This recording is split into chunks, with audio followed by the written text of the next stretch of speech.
Outlining the problem that we're faced with here.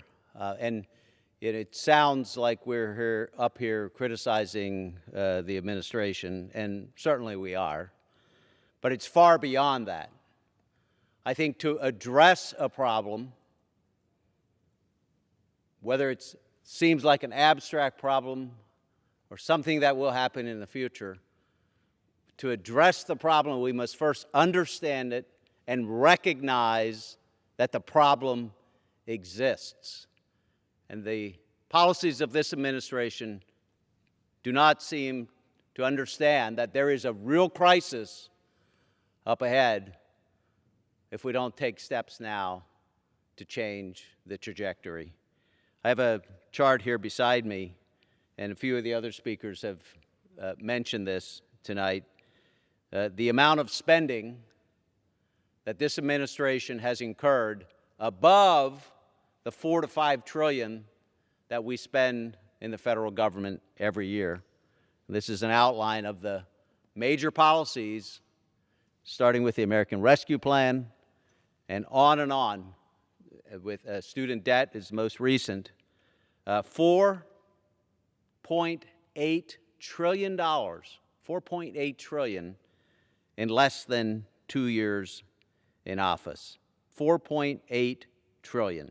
It seems like the response of this administration to every problem is just to throw money at it. And it's money we don't have. The response is to print money and to take money, to spend the money of our future generations. He did this with the American Rescue Plan, $1.9 trillion. At that time, Democrat economist Larry Summers said that was the worst macroeconomic policy of 40, the worst macroeconomic policy, and a mistake that would end in double-digit inflation, and he ended up being exactly right on that. His response to helping veterans recovering from burn pits, which was once a strong bipartisan policy that I was proud to support, but his response was to throw $667 billion in new mandatory spending at the problem, ignoring bipartisan alternatives that were responsibly paid for and doubling the fiscal impact of the VA in the process. $4.8 trillion in less than 2 years in office. So why are we talking about this tonight? And why are some more and more, a growing number of members in Congress concerned about this? Is there any hope? And I would say that despite the current fiscal challenges that we face, hope is not lost. We can ensure that America's best days still lie ahead. And I'm optimistic that we can do that in Congress. We can do that in the federal government. Wouldn't it be great?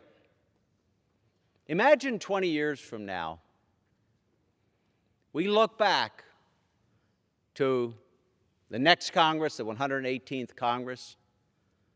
If we look back 20 years from now, and we were able to say that that was the Congress that began to change America and that saved the future of America.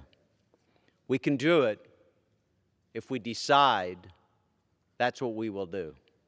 We cannot afford, we simply cannot afford the continued spending policies of this administration. We can't afford to continue on this destructive, wasteful path.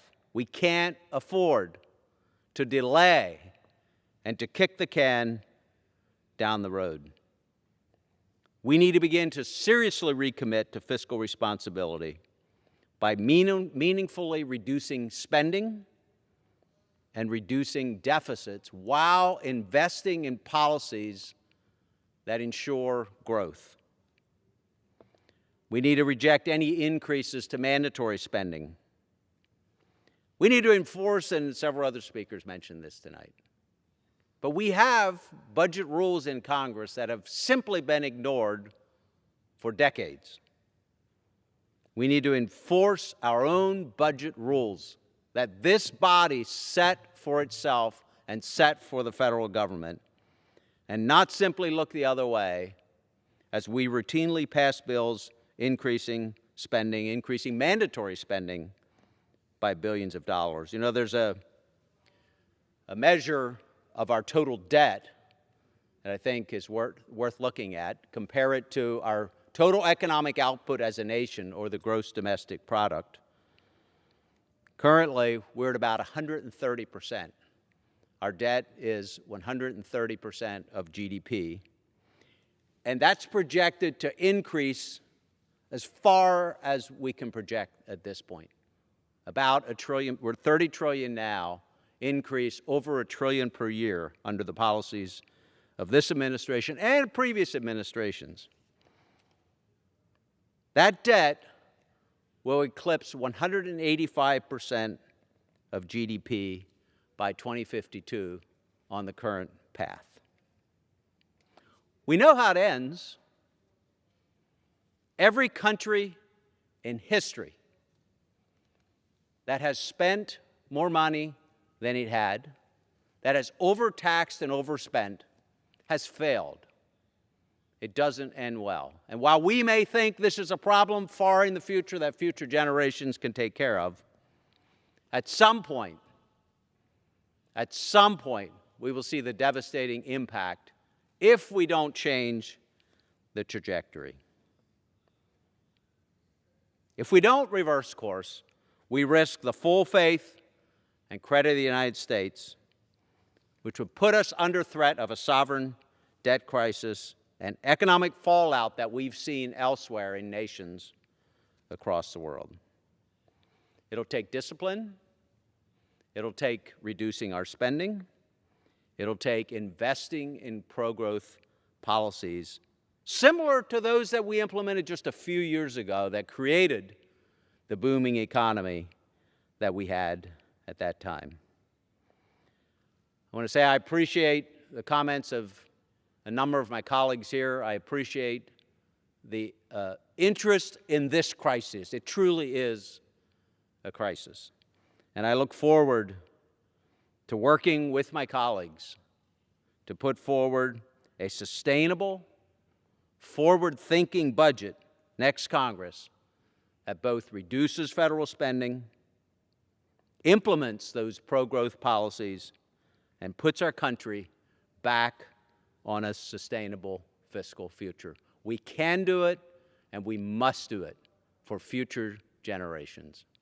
Thank you, Madam Speaker, and I yield back the balance of my time.